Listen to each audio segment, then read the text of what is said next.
తెలుసు, కథ అని తెలుసు, కథలన్నీ కంచికే చేరునని తెలుసు.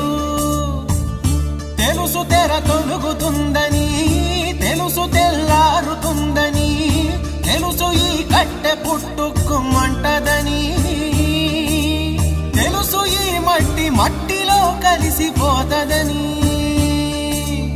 ఇన్ని తెలిసి ఇరకాటంలో పడిపోతావు ఎందుకని? మాయ